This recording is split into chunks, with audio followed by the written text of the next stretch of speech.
Well met, my lords and ladies. Gather ye round as we recount tales of mystery and stories of the strange. Hearken unto our semi-learned discourse of darkest occult hilarity. Learn of unknown places. Hear tell of unusual creatures. Touch of the unbelievable Irish tategraven. Brace yourselves, lads and lasses, for this Is Blurry Photos.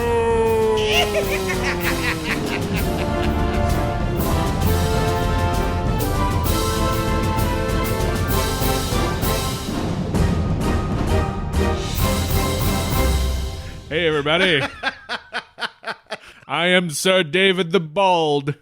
And I am David the Wizened, first instructor to the darkest circles of hell. Hope everybody's doing well. I hope you're not wizened. You're wizened all over me. Yeah, he's pretty cool. He seemed a little wizened. Oh man, we got a fun show lined We up do. We're fresh off a trip to medieval times. Fresh. So, and I will say this, we actually had to determine this episode before we went, but That's now true. it's just perfect. Right. Yeah, everything fits together. Yeah, we saw bravest knights fight in an arena with horses that were also clever. The horses were the best part. Yeah. Those Yeah. horses are pretty talented. And as I said to everybody in our party, wasted. Their talents were wasted on those stupid kids. Oh, yeah, no, the kids were not impressed with, like, the dressage that was on display. They didn't care. Nope. Those horses are talented. Yeah, and those kids were Food was tastier than I thought it would be. Yeah, it was awesome. I, as a funsy fun art project last summer, made a shirt out of, I made chainmail out of beer and soda pop tops. It's amazing. It's a great shirt. And so I wore it to the Renaissance Fair last summer. It was awesome. And I mean, if you're going to medieval times and you have a chainmail shirt, yeah, you should wear it. You wear that. And that chainmail shirt got me an extra rib with my dinner. It was awesome. Man, that opened so many doors for you. It did. It's infuriating, and I've got to figure out how to catch up with you.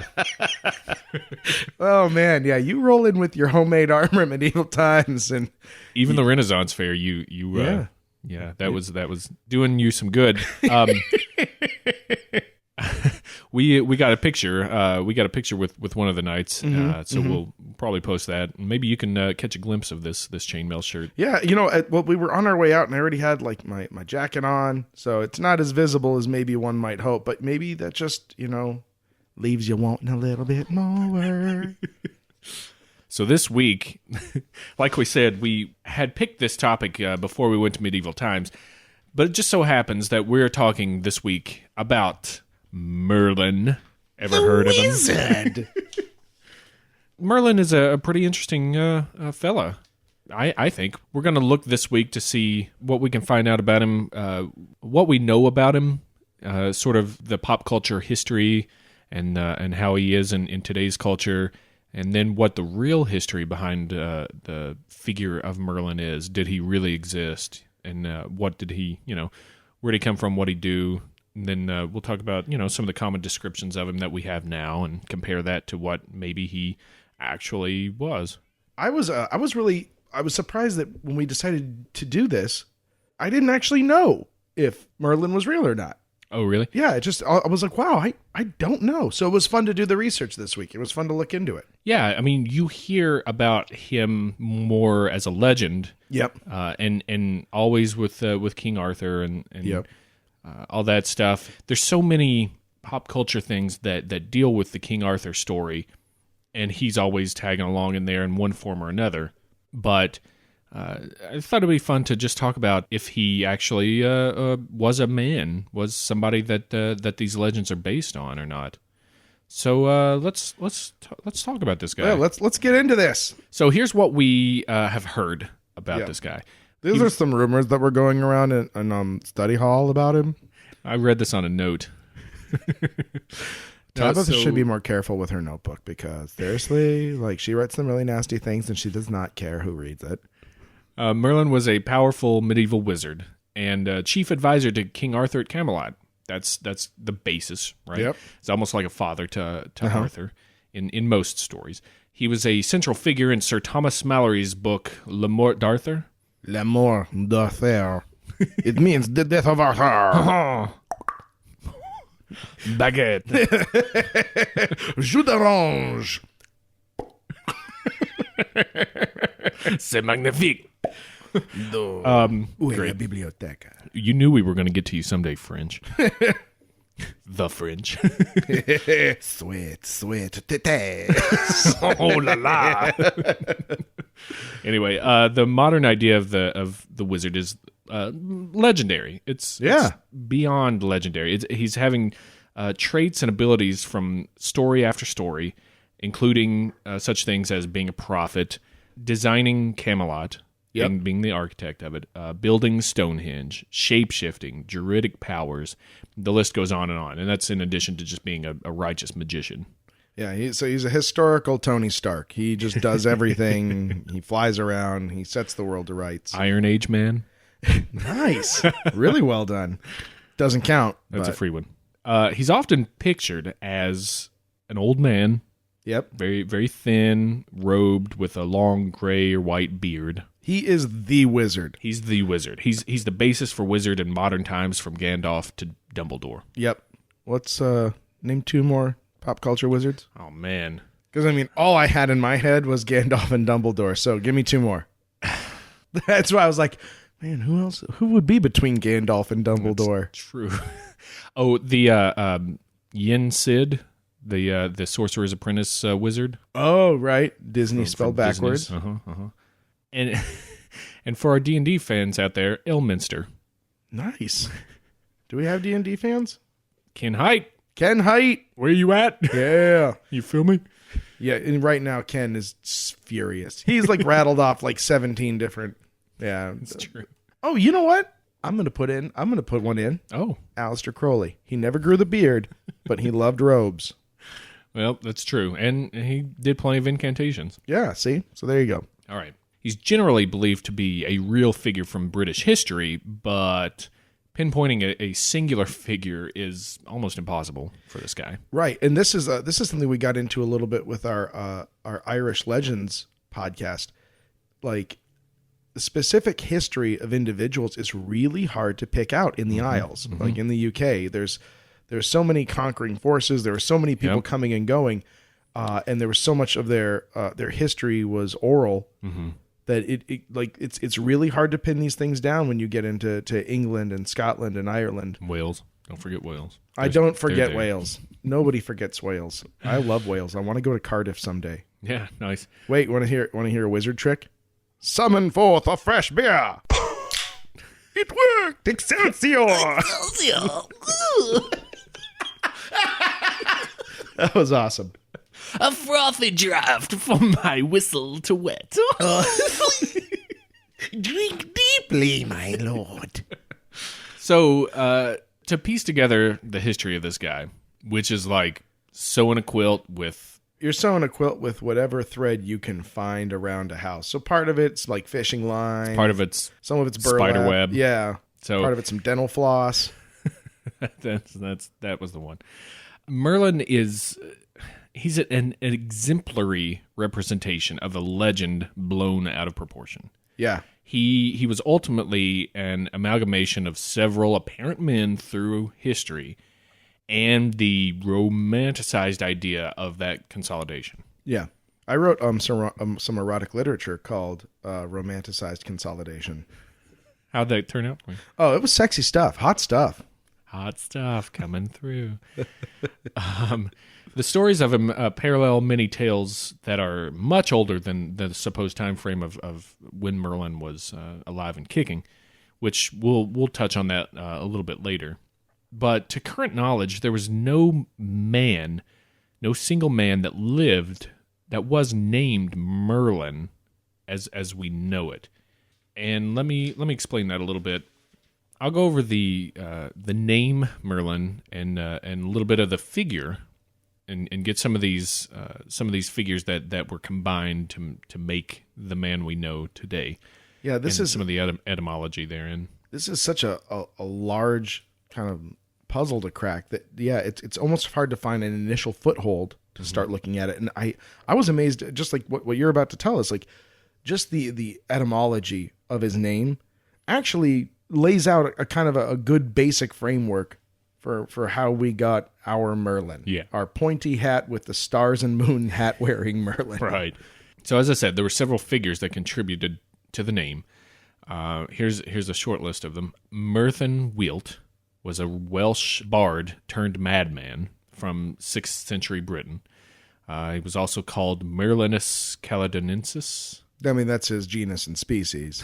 If you're going to go collect him and put him in your bug collection. And that was changed to Merlinus, probably, they think, from Merdinus with a D, because they didn't want it to be close to the Anglo-Norman merd. Oh, yeah. To the term merd. Poop. Which means feces. There was also Merlin Imris, a composite of Ambrosius Aurelianus, who was also called Aurelius Ambrosius.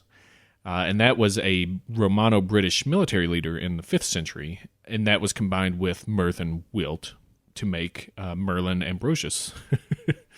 And then you get a dude called Lillocan, who was a Scottish shaman / madman, who was also called Merlinum.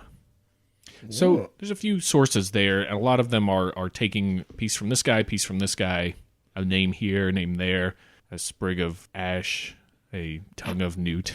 Do you know that future generations are going to combine us into one weirdo, right? Which will be David Stecco? No, it's just going to be David, and by in future millennia, it'll be like his name was David Prudkarst. What we think it was originally David Podcast.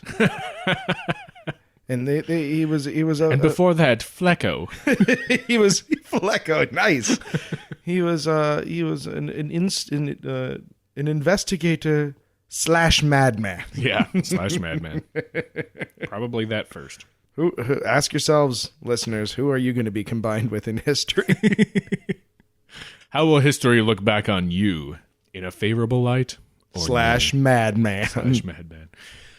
So these names come from a few sources that we have. We've got the 9th century Historia Brittonum by Nennius, or if not by a guy named Nennius, it was an anonymous compilation.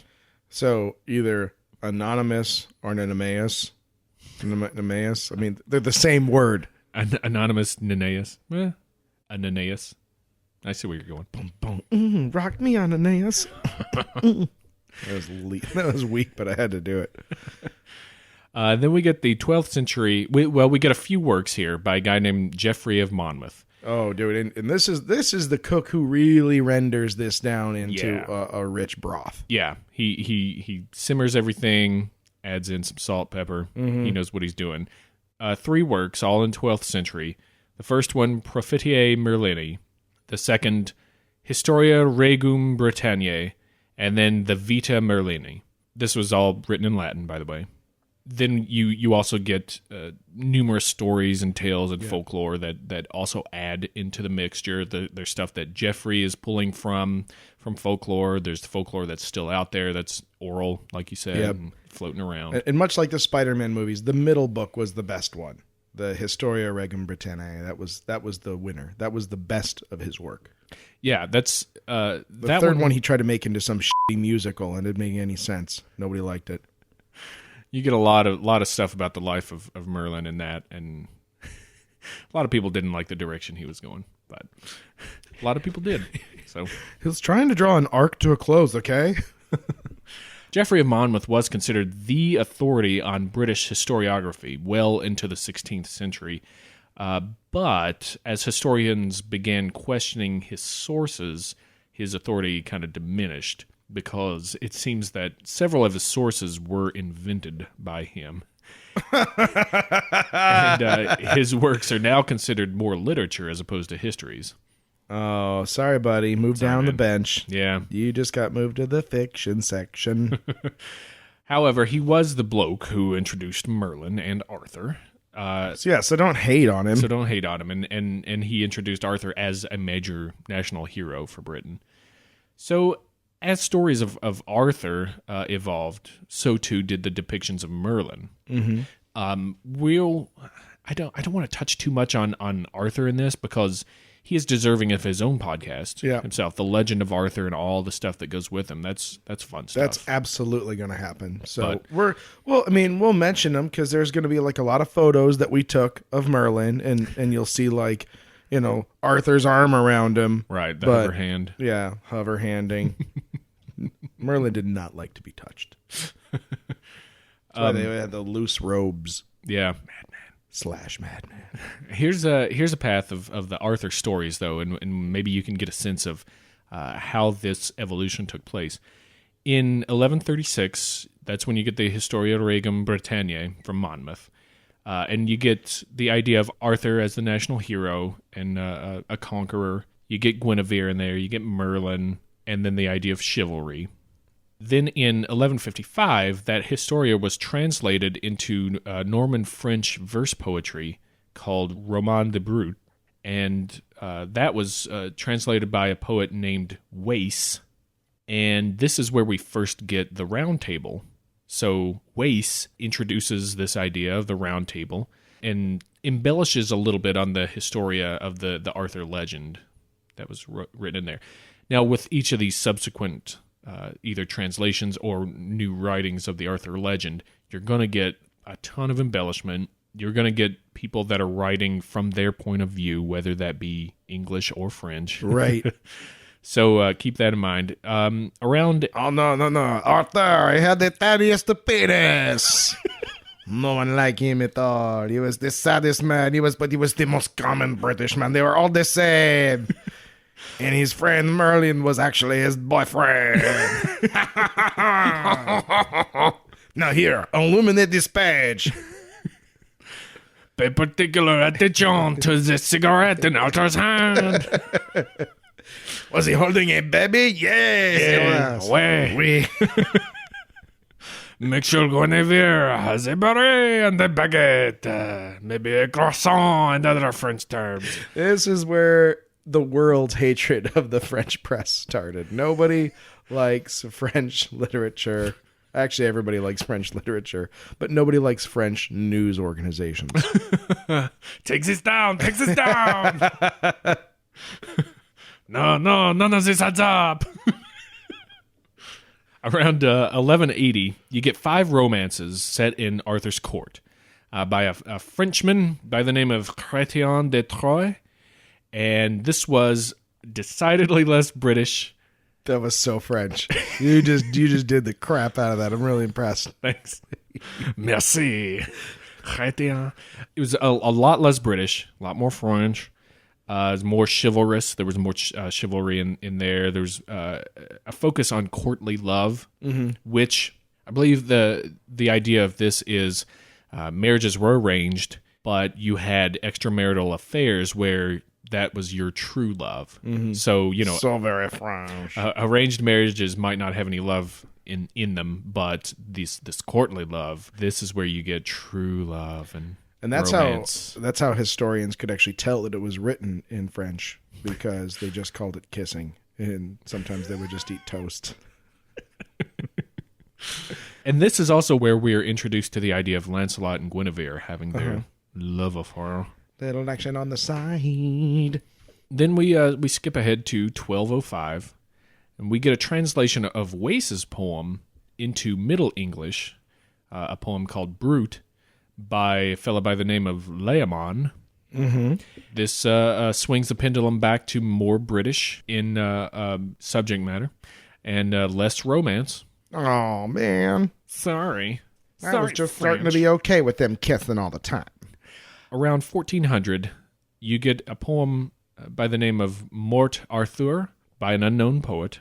This one had a huge... Madman. Huge nationalistic focus. No love, no chivalry, no courtly love, or no real court to speak of. Then you get a focus on the knight Gawain, and very little Lancelot in this one. And then we skip ahead to 14... What?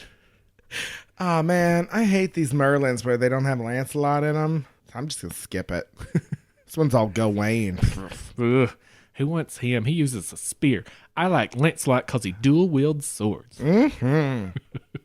He could dual wield this sword. But that doesn't make sense because I'm a girl. Skip ahead to 1485. This is where you get Le Mort d'Arthur by Sir Thomas Malory. This is the definitive story. Yep, the quintessential. Combines Geoffrey's Tales of Arthur with Chrétien de Troyes stuff. I'm trying, man. You're just Frenching the shit out of it.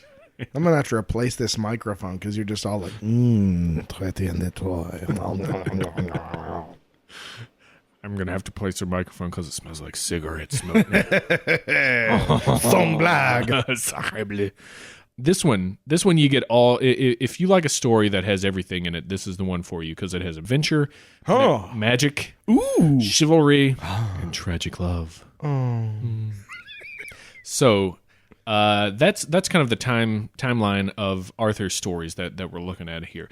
And as you can see, it depending on the author, you're going to get different flavors of it, which makes perfect sense. Yeah. If you have a whether real or fictional, like this folk hero, people are going to use that person, that story to forward their own goals.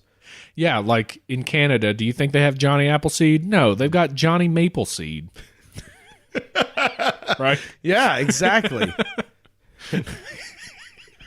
So, and Abraham, I'm sorry.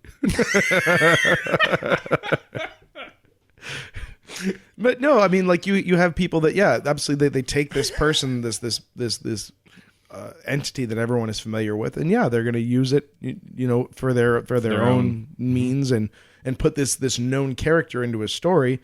This predates copyright. You can do whatever you want. So Merlin, throughout this timeline, portrayed as a madman. No slash, just the top billing madman. Shaman, druid, magician, advisor. I mean, he takes on whatever they need to advance the story of their nationalistic cause.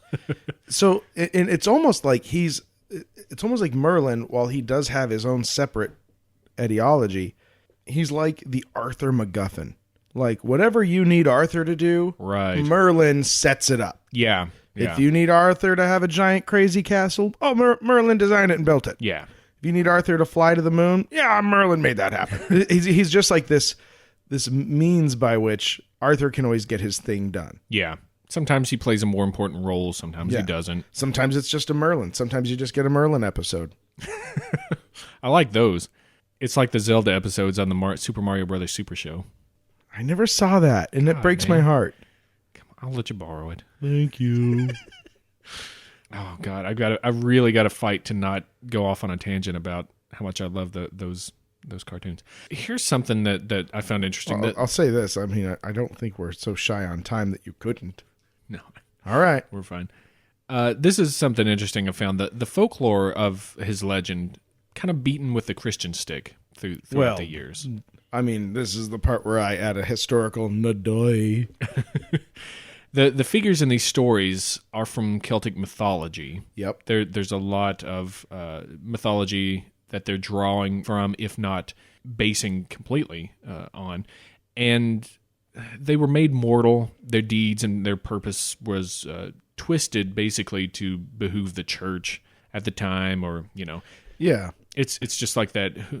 Whoever's authoring it, if they're big old Jesus freaks, then Arthur's going to be a big old Jesus freak, That's right. He's going to be all like God in heaven. So that means that Merlin, if he is a magician or if he's practicing druidic magic or any shamanistic thing, he's going to be labeled a madman. Oh yeah, he's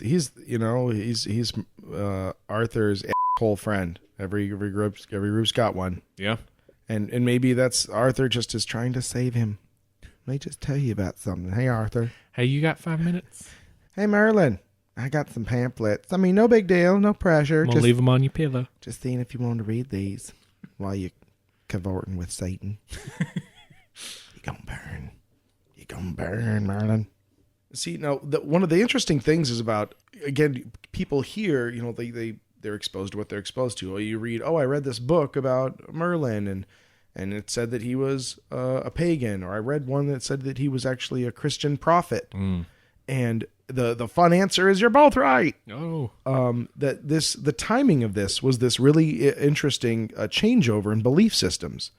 And you say changeover, I say takeover. Yeah, but hostile takeover. Paganism was on its way out. Christianity was on its way in, riding a sword and a Roman legion into town. Yep. And so there are both versions, and there's no right or wrong to it. There were already Merlin myths and legends there that had him as this pagan, a practitioner of magic who had these abilities and powers, and then when the Christians came into town, they were like, "Oh, what an amazing prophet you have there, a prophet of the loving light of the Lord our God." And so you're gonna hear, you like this guy? Well, we do too. So keep worshiping him, right? But just know that this is the real guy. Oh yeah, I love that guy too. I love how much he loved my God, and not the one that you. Oh, did you guys think he was pagan just because he's been that way for a few hundred years? Oh, that's unfortunate. Well, I'm glad we got here so we could clear this up. Yeah, I'd hate to have to burn your family. But yeah, it's this interesting thing where they're one is no more correct than the other, keeping in mind that there never was a Merlin. Right. As one individual. The idea. Right. So you're going to hear you'll hear it both ways depending on where you're researching, who's writing it. And I do love that the behavior has not changed in 1,000 years. That it's still Merlin is still whatever the person writing it wants him to be. Yeah. And sometimes that takes a theological bend. Yeah. People want him to be a supporter of their beliefs or like the last holdout of the great pagan uprising. Right. And we'll get into some of the pop culture stuff here in a bit. But I can tell you one thing he wasn't. He was never a Wiccan. Are you sure? Yes, I am. Because the Wiccans just got invented. Well, just in the last 100 years. Not even that long. I guess they didn't call themselves Wiccans, but pagan. No way. I don't know, man. Worshipping oak trees and stuff. I have respect for the pagans. Lots of respect for the pagans. I'll bet you there are hot pagans. I do not have a lot of respect for the Wiccans. Still holding out for a hot Wiccan photo. Yeah, I'm bringing it back up. It feels if you're appropriate. A Wiccan and you're hot, please send us a picture. If you're Wiccan, send us a picture. Yeah. At this point, why not? I mean, it's not like I need pictures of hot Wiccans, but I'm just saying I would like to know if we have a Wiccan listener and that if I'm horribly offending you, which I kind of have to be. I have to be at this point. That's true. But here's the beauty of my position. I am absolutely willing to get into a dialogue. I would like to talk about, I've never talked to a Wiccan, which is why it's so easy for me to have such a hateful opinion. You glass house. What do you mean glass house? I'm a glass house only in that I'm so very transparent. All right. Yeah, see? People who live in glass houses shouldn't throw stone conversations. People who live in glass houses should mash their big, sweet titties. Up against, put them on the glass, lassie. Yay. No, seriously, Wiccans, come and get me. I'd like to talk to you. All right. Not like in an argumentative way. You want to find out. It just seems completely preposterous to me. But a lot of things have in my life. Yeah. Computers used to seem preposterous. And now what? I don't know. Brushing my teeth used to be something I hated to do as a kid. Now I do it all the time. I realize its value. Oh, okay. Maybe I just need a hot Wiccan to teach me the value of her beliefs. Now you're putting that label of hot on it again. Oh, well, that's for you. That wasn't for me. Okay. But you're right with all this stuff. And in digging deeper into the legends, Merlin fits the archetype of other divinities. For example, he can be compared to Mercury or Hermes. Oh, yeah, the firebringer. Mm-hmm. Thoth of Egypt, the god of knowledge, writing. Okay. You were on your own on that one. I don't know. The Celtic Cernunnos. Oh, yeah, Cernunnos. The green man of the woods. Oh, yeah. He's been compared to those. There are some stories, and this is, again, folklore. Maybe some Geoffrey of Monmouth stuff here. Mm-hmm. He may have been born of a virgin, either an angel or in some cases an incubus impregnated a woman, and then she gave birth to Merlin. Angel, incubus, pagan, Christian. But he's not a Jesus figure. It's just he had an immaculate birth type thing. I would go so far as to say I think that Merlin is just like a good archetype. Right. You know, like he's just that guy. He's that particular cog that so many stories need. Right. Yeah. His abode may have been a house of glass or smoke/mist. That's in some stories. All this stuff also is paralleling a lot of old tales and other things from other cultures. Right. Yeah. People are going to tack everything on. He's just like a big ball of mud rolling down a hill, just picking up sticks. His death varies. There's a lot of accounts of how he died, from being tricked into a magic grotto, transported to a joyous garden under a love spell by the fairy named Vivian, to being buried under a large stone after being put to sleep by a magical draft. Ooh. Yo, you just got Snow Whited, dog.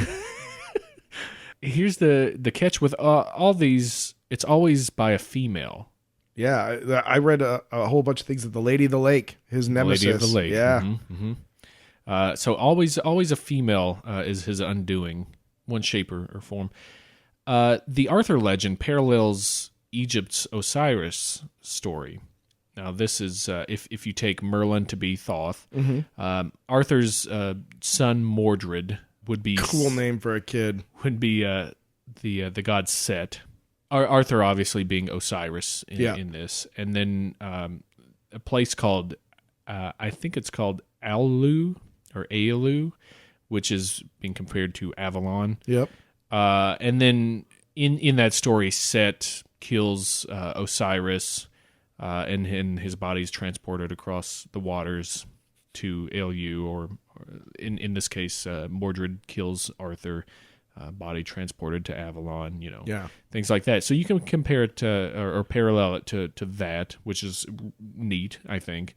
But in the end, Merlin represents kind of a chosen one, meaning he is a person of two worlds. He's of the mortal world. He's of the immortal world. He's like a little Harry Potter. He's a little this. He's a little that. He's a wizard. He's a wizard, Harry. I got kicked out of a bookstore once.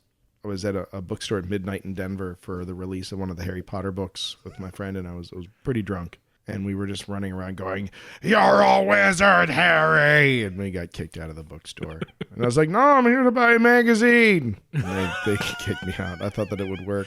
Were you not even there for the Harry Potter book? I sort of was. I was with some friends, and my sister and my friend were there to get Harry Potter books at midnight. Me and my other friend were there to be drunk. Well, you are hardcore. Yeah. I didn't get kicked out of a bar for brawling. No. I got kicked out of a Barnes and Noble for yelling at kids. Yeah. I was just making fun of their Harry Potter. And, Now, Arthur is called the once and future king. Yeah, you hear that phrase all the time. That's something that comes up. It could be. I have heard this theory about it. Could be not a person, but as we said, an idea, an archetype, a concept of knowledge or maybe spiritual energy that was repressed or buried, or however it was lost. It's that feeling you get when you're holding hands with your best gal early on in the relationship. But it'll rise again when mankind's ready for that spirituality. Kind of like the idea of the Kundalini rising. Yep. If you go that route, or the idea that Excalibur was sort of this manifestation of that energy. Yeah. In matter form.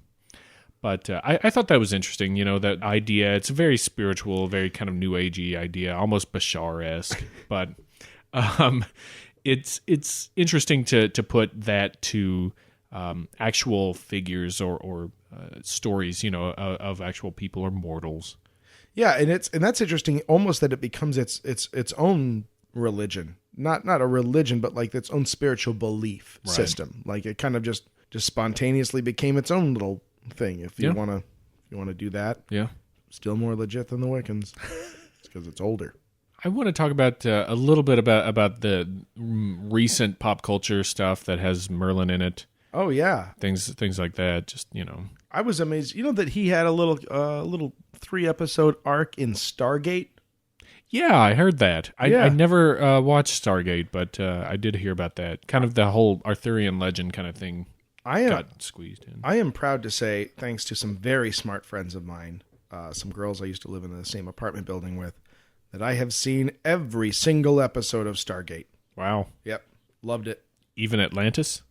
I started to work through Atlantis, and then I stopped. So you don't count that in the Stargate canon? Or No, I do. It's totally legit. I just didn't get through it. I probably will double back. I'll swing back around to it someday. Is that like the difference between Battlestar Galactica and then like Caprica?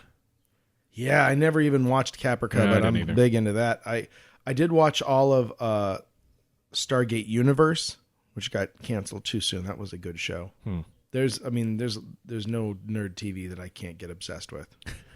I just when doing the research for this, I could not help but be inundated by the BBC Merlin show. Yeah, it has devoured any real knowledge of Merlin and information that's out there. I had to just claw and bite and do the most specific searches just to keep that damn TV show out. Yeah, I agree. I had the same problem. So I started watching it last night because it's on Netflix, one of them, and it's not a terrible show.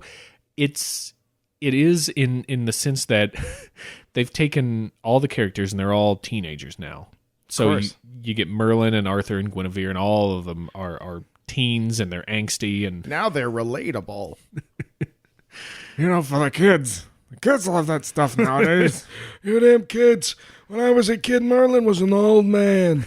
Did none of you want to make out with him then? If he asked you to the dance, you'd call the police. That's my Merlin. Do people want to make out with this Merlin? Because the Merlin kid in this is real goofy looking.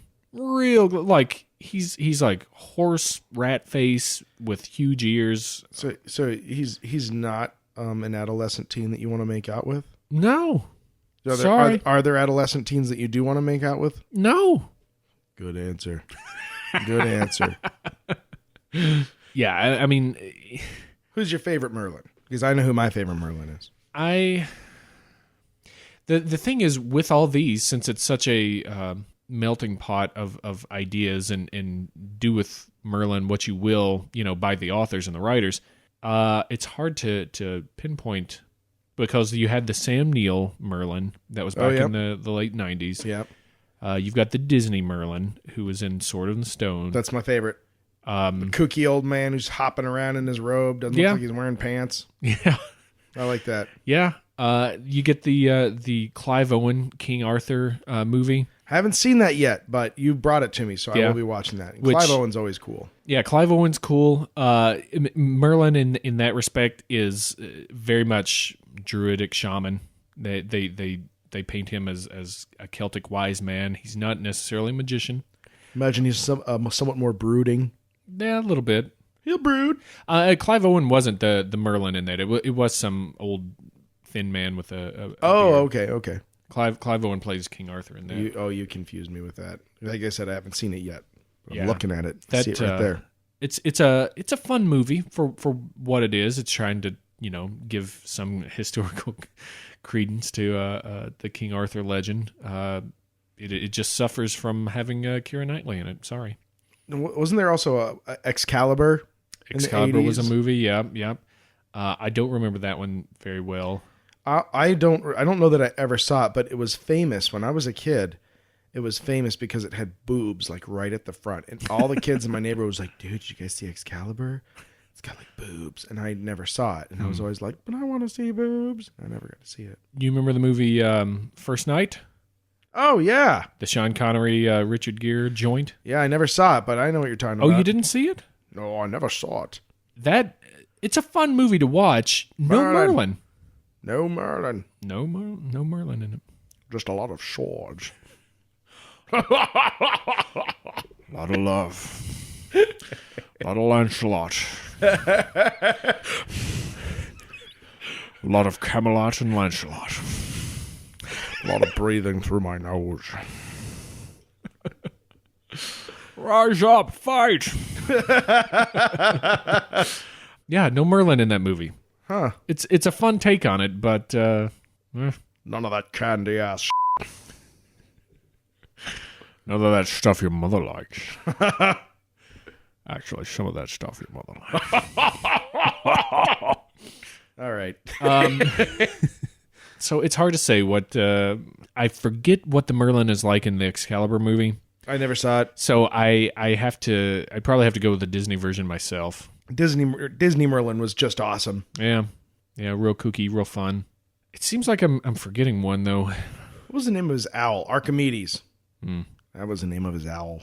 Yeah, write in and tell us what your favorite movie was. Yeah, tell us if there's like a really favorite great Merlin out there that we're missing, because I know we are. I have the same feeling you do, that there's like a looming Merlin that we're somehow not recognizing. And we're gonna feel stupid for forgetting, but So stupid. But yeah, that's Merlin in a large pagan magical nutshell. In a historical nutshell, painted over by the lacquers of 1,000 different religions. By the blue woad of paganism. Nice. I got some magic here for you. Oh, really? Did you reach into your magic hat and pull out a filthy, grubby handful of puns? Well, yeah, if you put it that way. I got a couple here for you. What? Who wants to start? Who started last time? I don't remember. I think I may have. Okay, I'll start this time. I've got one.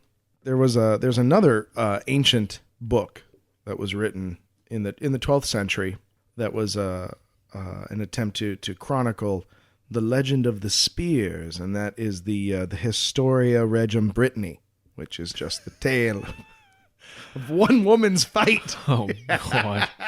That's what you mean by spears. The legend of the spear. See what I did? Yep. You didn't even know when I had the hook in your mouth. Well, I was thinking weaponry. Yeah. Nope. Crazy town. Oh man, that pun was toxic. Hitteth me, baby, once more. Oh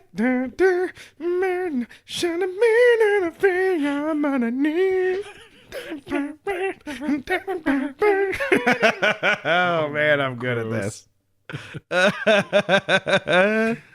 All right, what do you got for me, Flora? Whoops, I dideth again. I have once again done that which you were referring to previously. That is so common that we will refer to it only as it. I've got a trapper's pelt shop. Okay. Called Furlan. All right.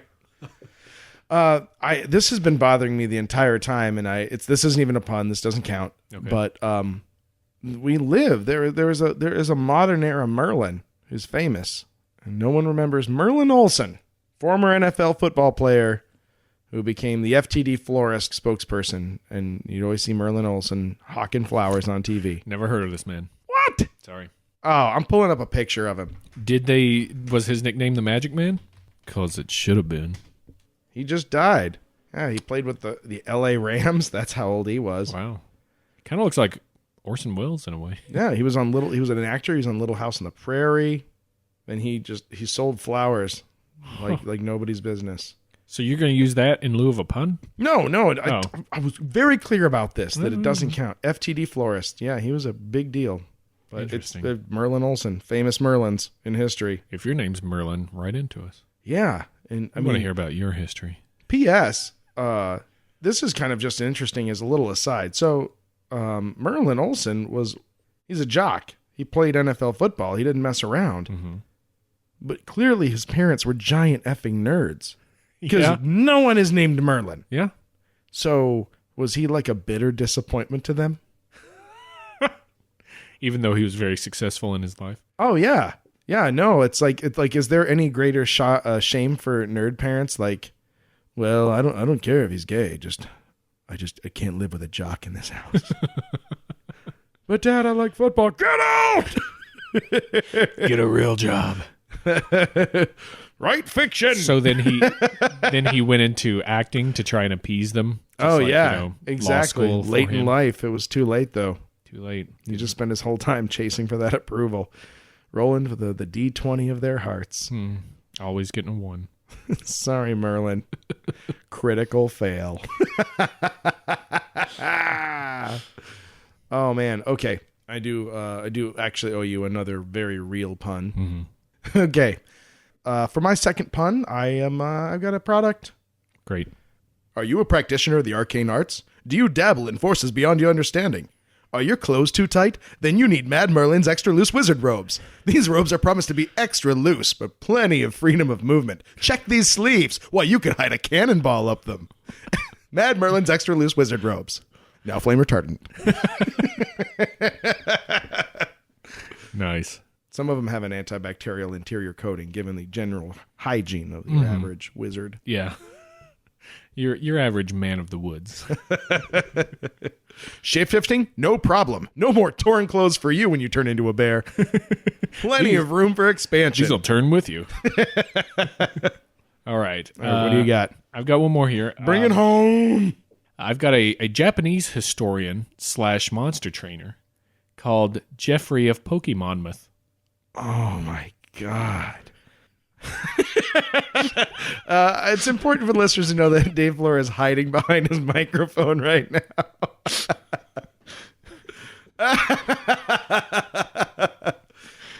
Who are the two kids that are the team Zero? Ash and no, Ash is the good guy, but the bad guys. The Rocket team. Team Rocket. Team Rocket. I don't know where I got Team Zero from. That's all I know. I don't know their names. So historically, who would be Team Rocket?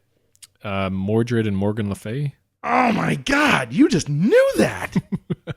Well played, David Flora. I tried to back you into a corner with specificity, and you were like, "No." Slipped right under your arm. No, you came right back at me with facts. Holy crap! Well, there you go. There's your medieval literature for the day. We have found an old carving on a rock. Mm-hmm. Some Celtic writing. And I didn't want to share it, but David is insisting. I was terrified. I'm pretty sure I translated it correctly, and I'm pretty sure it's called listener puns.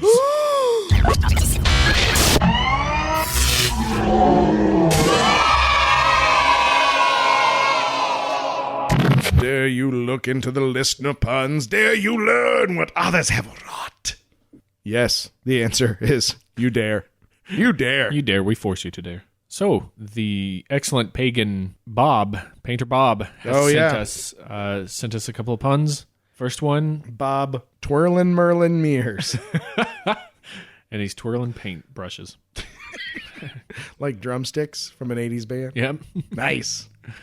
Bob is the Def Leppard of painters. Oh, nice. But he's got both arms, so good on him. Yeah. So he sends us, it's a Depradadana, which is a temperamental bunyip who takes adulation and privileged treatment as a right and reacts with petulance to criticism or inconvenience. I love that. Depradadana. Yeah. Look at you Depradadana. You think you're so special, eh? Didn't Dion DiMucci do a song about Depradadana? Back anybody else a Dion and the Belmonts fan? Didn't Naples Italiana do a song about?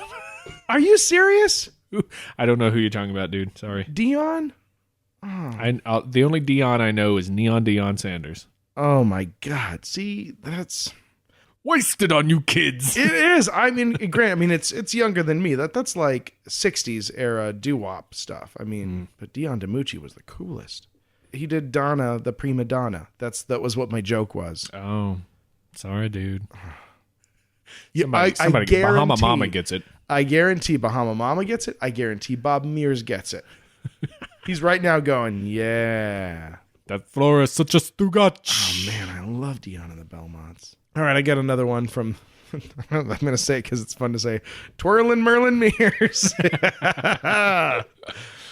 In the near future, the Illuminati are going to require troops to spearhead their global conquest. Oh, no. And those will be the Illuminazis. Oh. Yeah. That's great. That just works. That is an effing great pun. Yep. Replace one letter and you're good to go. Yep. That's it. There's like a real Occam's razor to a well-made pun. Yep.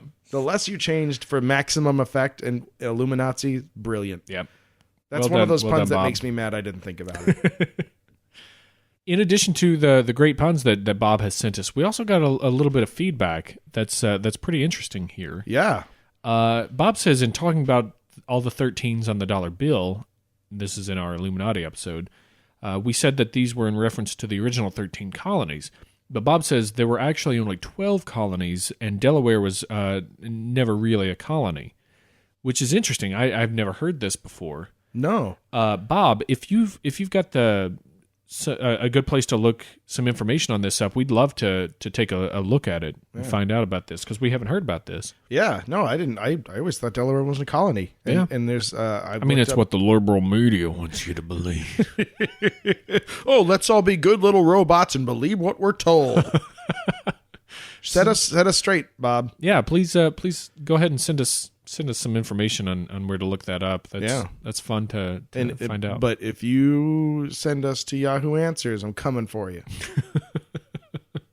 With a hearty handshake and a thank you. Oh, yeah! Plot twist. We twist. Awesome. Thanks for writing in, Bob. Whoa there, Flora. Shh, shut up. What? Shut up. What? Do you hear that? Toot, toot. It's the spectral whistle of a train. Is that a ghost train? It is a ghost train. It ain't hauling nothing but puns. Oh, look, all puns. Oh my God, there's a whole bunch of kids on the tracks. What do they have to tell us? Oh, don't let us die from this ghost train. Sorry, kids on the tracks, but you just got pinned under a pun train. Oh, didn't think you were going to get away that easy, did you? And little you little bastards. And who is the engineer of the train but one Mr. Gregory Bach? Oh, man. We haven't had a Bach pun in a while. I know. Oh, man. And Greg, I cannot wait. To listen to Greg's podcast, because the amount of time that Diamond is spent in the polish department, it will blind me when I finally get to see it. Yeah. I say this to shame Greg into greater action, and also because I genuinely cannot effing wait to hear the Uniform Snowflakes podcast. You can't wait to hear yourself on another podcast. Guilty as charged. I, on the other hand, couldn't give a No, because they didn't ask me. They do. They want you on the podcast. Yeah, you they know say that? that now after I threw a hissy fit.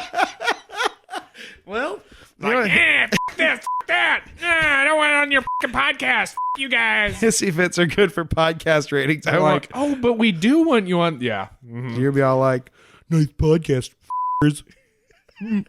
I couldn't help but notice that you're really not really doing a good job of balancing your microphone levels. I mean, we don't ever do that on my podcast. I mean, oh, man. Well, at least Greg can live vicariously through us with these puns right now. Oh, yeah. We're giving you as much radio time as we can. can here. All right. Why don't you kick it off there, D-Flow? Greg sends us a slew of puns that are great. Starting off with, when cooking breakfast, don't get eggs on your face because you might just get a case of yokai. Oh, I see what he did there, because it's an egg yolk and it's in your eye. Yep. From our yokai episode. Mm-hmm. Nice. Oh, I think these are all from the yokai episode. yeah, I think they are. All I think he's getting real Japanesey with it. All right, or you could try the new Japanese burger joint, 5 Yo guys. Yeah. I just ate it there for the first time not too long ago. What'd you think of it? I liked it. Yeah, it's a big greasy burger and like 7 pounds of potato. Yeah, I just got a brown sack full of potatoes. I know. They're like, here's here's your hot salt and potato slurry. Eat it all, fatty. Yep, they'll get you. After dining on a feast of liver and cucumbers, Kappas love to sweeten the meal up with a bowl of delicious spoon oni. Oh. The demon frozen dessert from Italy? Also, don't forget that liver came through the anus. That's an important part of the kappa that I don't want anyone to forget, even if they didn't listen to that episode. If you didn't, now you know, and go back and listen to it. Yep. Kappas are huge anists. Oh, yeah. And speaking of anist, got another one from Greg Bach. When the Shriemy corners you, and if you try to look away, it'll say, Don't look away. Stare into my brown eye. Gross. Oh, Greg Bach. I Greg. still love you. I still love you, but sometimes you make it so damn hard. One more from Greg, which is actually an advert. Oh, sweet. When you're listening to your favorite Daves, make sure to stock up on plenty from craftbeerclub.com and goldmedalwineclub.com. What better way to make your photos blurry? Oh, nice. True story. Yeah, you should be drunk. True story. And you should buy your liquor from those people. Through our site, though. Yep. Don't just go to those websites. Listen, there's a really serious order of operations here. Click on our affiliate links on the banner ads. Yep. So we thank you, Greg, for sending those in. Yes, it's good to hear from you. Good to hear a nice this week, full coal car of in the. It was a full coal car. We do have some feedback. Yeah, we do have a new listener, or at least a new first time writer. Yeah. Long time listener, first time writer. Martin, welcome aboard. Hey, Martin. And Martin's got some feedback about our yokai episode. Oh, great. And he has a question about the Shirimi, who doesn't? Right. It is very enigmatic. Why? Does he want to ask us a few questions? Do you have a mint? Maybe some banaka? Sole mio, oh, sodomia. Okay, so just to remind folks, the Shirimi is a Japanese folk demon ghost. Looks like a human being, terrorizes travelers by bending over and exposing its anus, which has an eyeball in it that stares out of its butthole at you. So Mr. Martin says, regarding the yokai, while I'm not trying to gainsay the spiritual demons of the wise in the age of Shinto, I believe you failed to highlight a contradiction in the anus eyeball yokai. Namely, that the eyeball is a positive enhancement rather than a negative or horrific one to the anal sphincter. Because the whole point of the Shirimi was that it terrified people with this. Mm-hmm. It unhinged them with horror. And Martin is saying, no. The eyeball improves the anus. Oh. It makes it less terrifying than just the anus itself. Okay. What do you think about that, Flora? I mean, and Martin lays out a for example for us. Suppose a man were to race up and violently bare his anus to you. That is horrible. But if a man were to do the same and you beheld there an eyeball, the thought would creep in, that's not what I expected. In fact, the very act of showing you the eyeball ass is now more understandable, almost relatable even. Relatable to what? Right. I don't get that part. And no, it does make it worse. Because it's something that, I mean, you can't put an eyeball anywhere and improve anything. Nothing is made better by the addition of an eyeball. I'll give you this, Martin. Thank you for writing in, and that's an interesting point that you bring up there.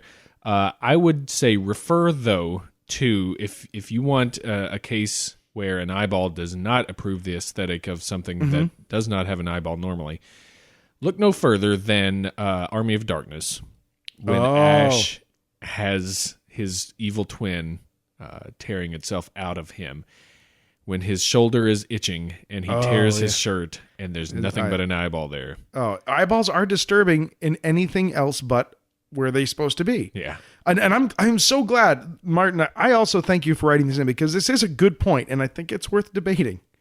Not that anyone's arguing this, but I would like, you know what? As a matter of fact, Martin or anyone else, write in with something you could just slap a human eyeball onto, and you would say, oh, that is less disturbing, or that's better now. That doesn't freak me out, because I can't think of a single thing that if I suddenly saw one with a human eyeball on it, that I'd be like, that is better. Yeah, I mean, I think I see Martin's point in that it makes you think, it makes you be like, oh, that's not supposed to be there, wonder what's going on. Right. But I do not think that takes away from the initial... Right. It enhances the horror because you realize that things are well and truly off the rails. Yeah. And maybe as you're running away, you can be like, what was that guy's problem? Right. Yeah, exactly. I think that the horror of that eye? Is that... Really private eye. private's eye. Like how many? I mean, did we not cover enough butthole jokes during the discussion of the Shirimi? But thank you, Martin, for writing in, and I'm glad that we were able to discuss this and determine that I can't agree with you that the eyeball somehow improves the anus. Keep writing in, though. Keep writing in, because I'll tell you what. I like your style. You're outside the box, and I respect the hell out of that. I like the fact that we had to have a sit down think about it this way. I thought that there was no stone unturned about the Shirimi, but no, there was.